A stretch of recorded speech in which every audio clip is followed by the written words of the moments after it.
Hey, this is Bob the Web Builder and welcome back to my Greenshift Full Site Build series. In the last episode, we have built the homepage, but for things like the portfolio and the testimonials section, we haven't used the optimal way to do that. The optimal way is to use dynamic content and a custom post type, using Greenshift's Query Loop Builder to display them on the website. So let's do that in this episode. So the first thing we are going to do is install the plugin we need to add the custom post type. And for that we are going to use a plugin that's called Advanced Custom Fields. It's a free plugin and it's the most popular choice for WordPress. So it's also known by its abbreviation ACF. So let's install that one and activate it. And then we have a new menu item called ACF. And we can go to post types and we're going to add our post types. So we need two post types. We need portfolio and testimonial. So let's add the portfolio first.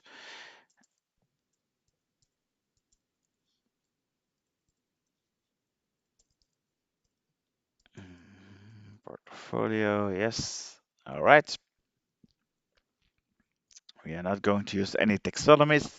You can add custom taxonomies if you want. So that's like categories, but we are not going to use it. Yeah, let's add this one. Okay. And then save our changes. And then create another post type called testimonials.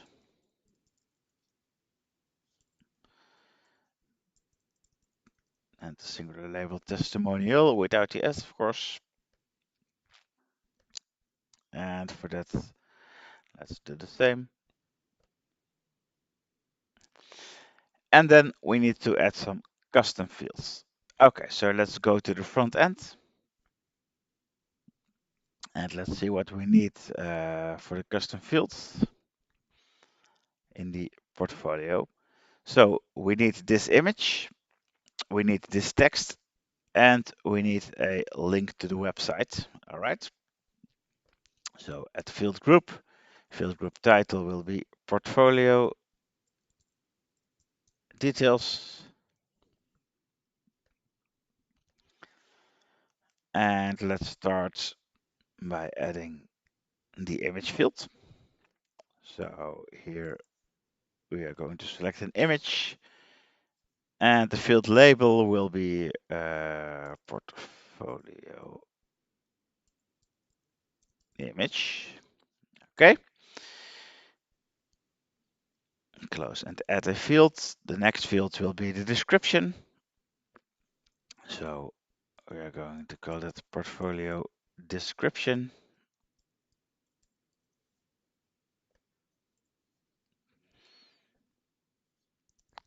Okay.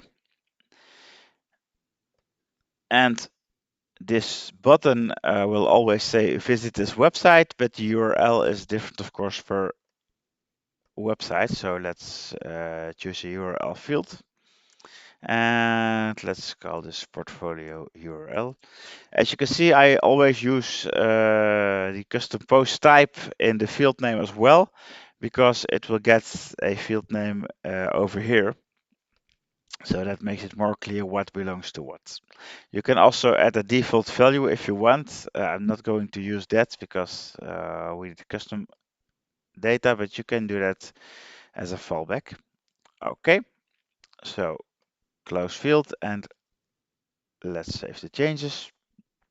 And now we have to tell Advanced Custom Fields to which post type this belongs. So default is posts, but we don't want that. We want that to belong to portfolio. Okay. And now let's add a new field group. And we're going to call this testimonial details.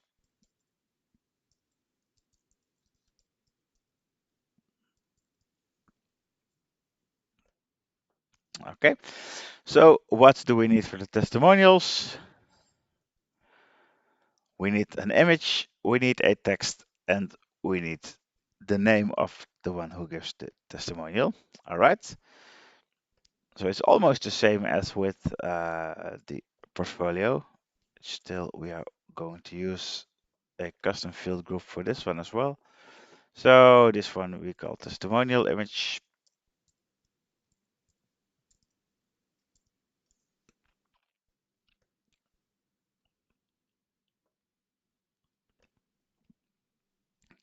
And the text field we are going to call testimonial text.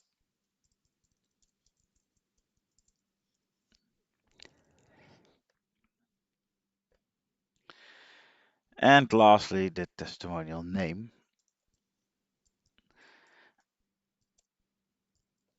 And of course, you can add extra fields like the function, the company, whatever, but these are the fields that I need in this case. And let's all save that. So now we have them. And as you can see in the menu, we now got portfolio and testimonial over here in the admin menu. And we can add new ones. So let's add our first portfolio item. And that is this one, which is a DJ rental website called djhuren.nl. All right, so we're not going to mess with the editor over here. We are going straight to the custom fields below. So that's over here. And first of all, we're going to add the image, which is this one, a screenshot of the website. And then we are going to copy paste the description. And we are going to copy paste the URL as well. All right, so that's the first one. Let's publish it and go back at the second one, which is called Media Advisors, the Netherlands.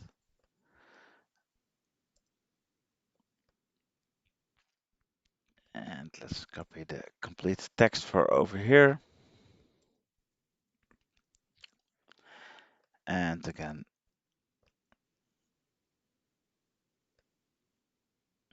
the portfolio URL. And of course, we need to add the image as well, which is already in the media library. And let's publish that as well. So since the workflow is of course the same for each and every item, I added some items off cam because you don't have to sit there and watch me add all the items. So now we can go to the front end again and open the builder by clicking on edit site because it's a template. And here we can now add dynamic content. But before we can do that, we have to enable the query add-on. So that's a paid add-on from Greenshift. You can buy that on the website. I will link to it below. But for now, I will upload it over here. Install it and activate it.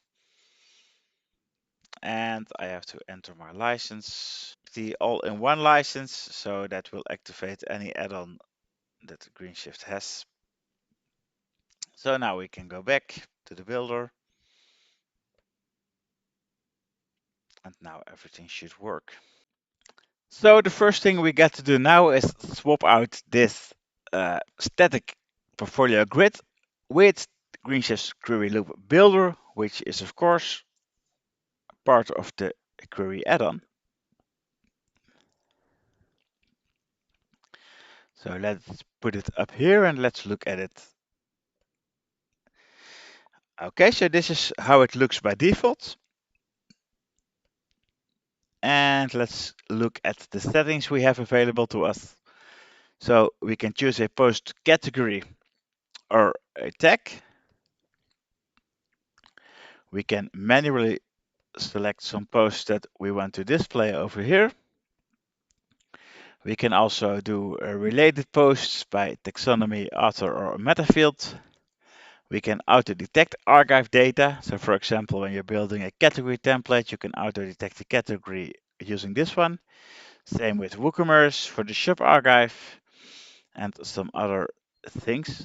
So like the children of the current page, sisters, parents, previous to the next post, all those goodies. So that's a really nice one. But in this case, we are going to use custom post type and taxonomy, and we're going to use the portfolio post type. So we can also limit this by including or excluding some posts or taxonomies, but we do not have any taxonomies, so that's not necessary at this point. So as you can see now, this is a 4-column grid, and we want to have a 3-column grid like here. So let's use that one. We have some data settings over here, so we can choose how to order these. So we can choose them by date or by order or by title, menu order, some meta key things for custom ordering, descending or ascending, of course. The fetch count determines how many posts will be displayed before the pagination kicks in. And talking about pagination, we have simple pagination, which are just numbers below the query results. But we also have infinite scroll, so that's quite cool. Or of course, no pagination at all. We can choose that as well. We can add some facet filters. So for example, we can filter on different categories or on any custom field. We can link the entire container and set the image as a background over here. We can set a no more post label. So if there are no results, then we can display a custom message for that background, spacing, shadows, and so on. So let's go to work. Then we have set this to 3 already. And let's see what we have in here. So we have dynamic image and we have a div element, which is a group. We just displays these below each other with things like the metagetter title and some other things, but we are not going to use any of those. We are just going to delete these.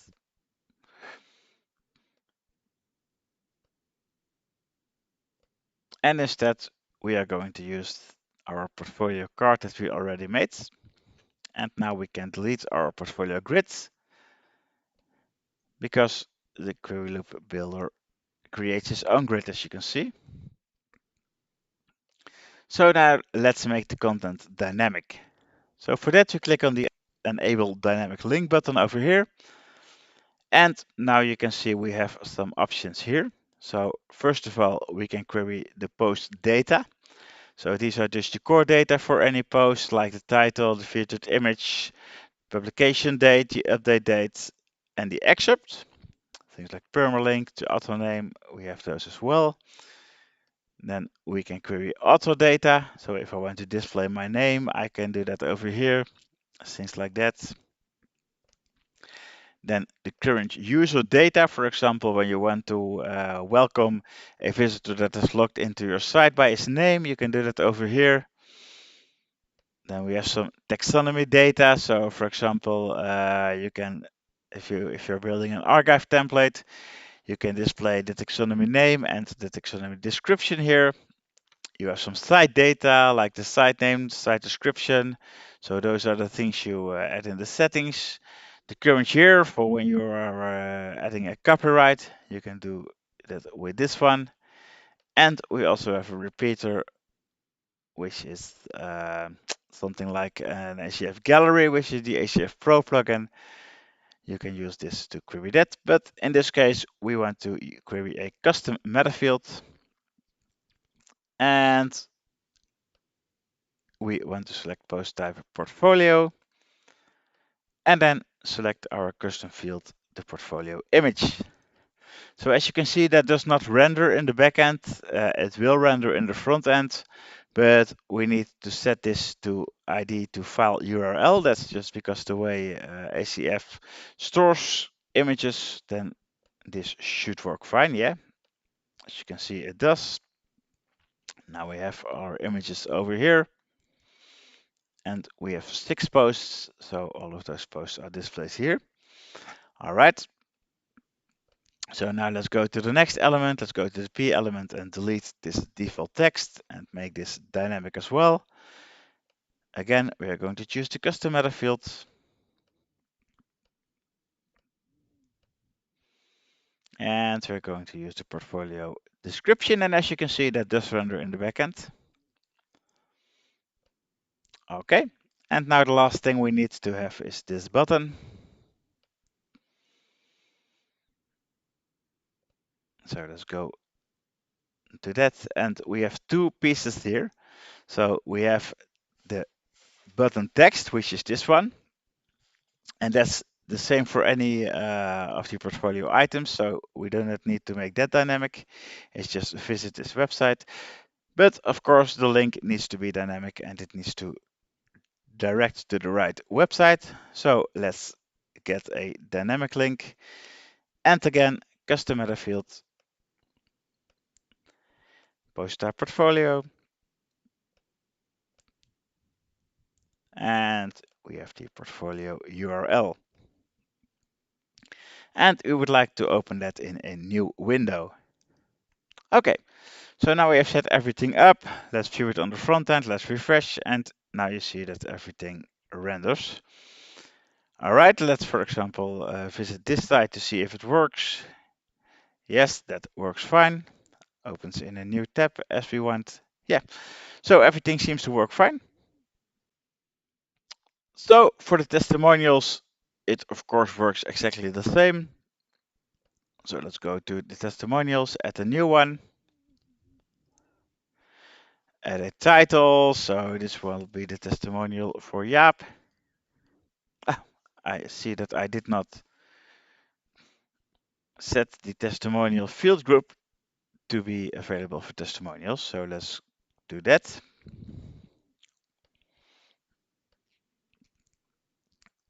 So over here at testimonials, yes. And go to testimonials again. That's a new one. And now you see we have our testimonial details over here. So let's add his image, which is this one.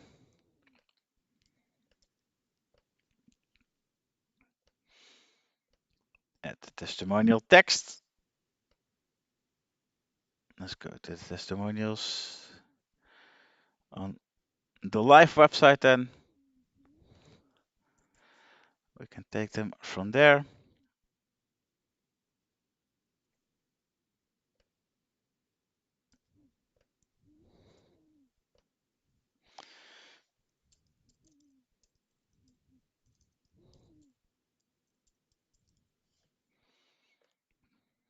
And publish this, yes.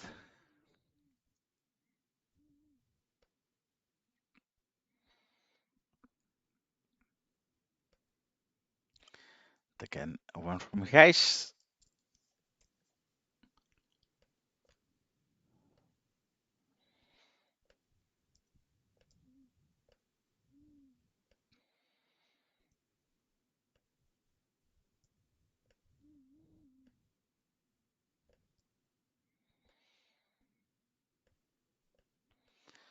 So these are just 3 at the moment. So let's add them quickly.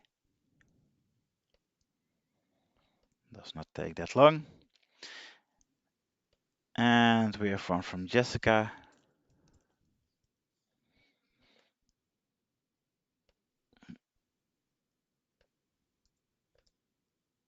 Over here.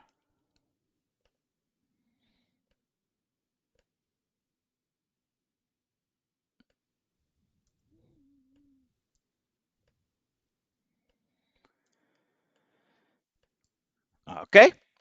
So now we've added the testimonials and now we can go back to the website. Let's refresh this. And now it does render something over here. Let's see for the dynamic image. That's cool. So now let's go here. And we are going to do the same. Of course, we're going to add a query loop.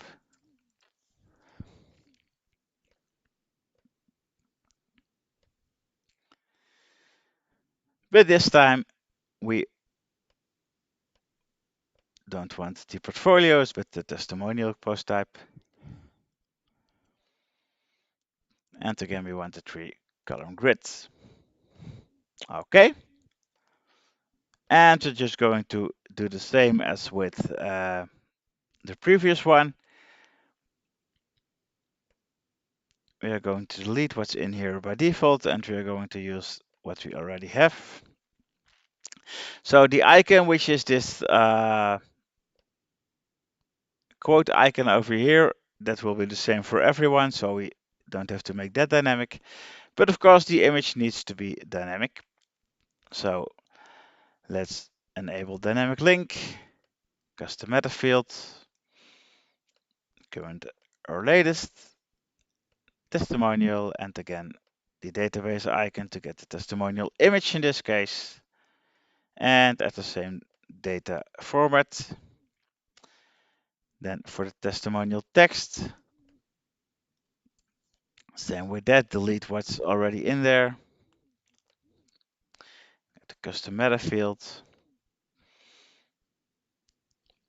and get our testimonial text. And the same, of course, testimonial name.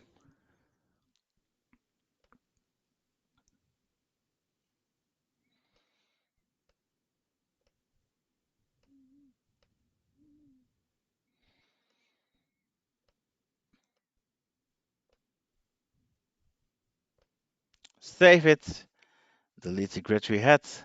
We don't need that anymore. And let's look at it at the front end. If it all works as expected. And so it does. So now all we need to do is fix a few styling issues. So for example, this icon isn't visible, and that's because the query loop has overflow hidden by default. And this is flowing outside of the container, so it should be visible in this case. So let's go here and set this to visible. Voila, then that is solved as well.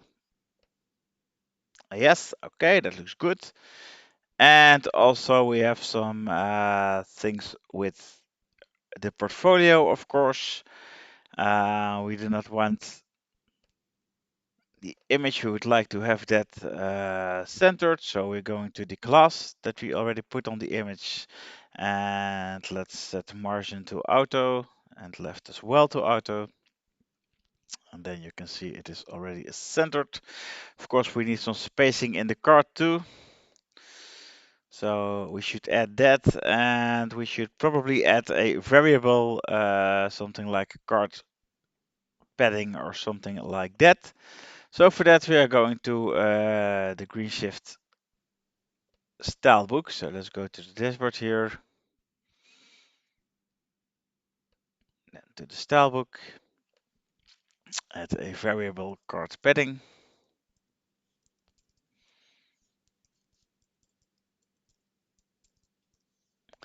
And let's make that 1 rem for now. Save it. Then save our work here.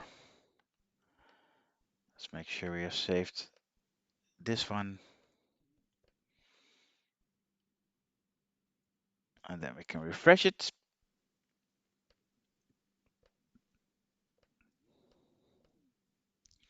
Go to the portfolio card class, select all sites, and then add our new card padding. This looks way better. Okay. Let's look at it at the front end. And now everything looks way better. So in this episode we have made our portfolio and testimonials more dynamic by using advanced custom fields and the Greenshift Query Loop Builder. In the next episode we will make the website responsive, so it also looks great on tablet and mobile. Subscribe so you don't miss anything, and see you then.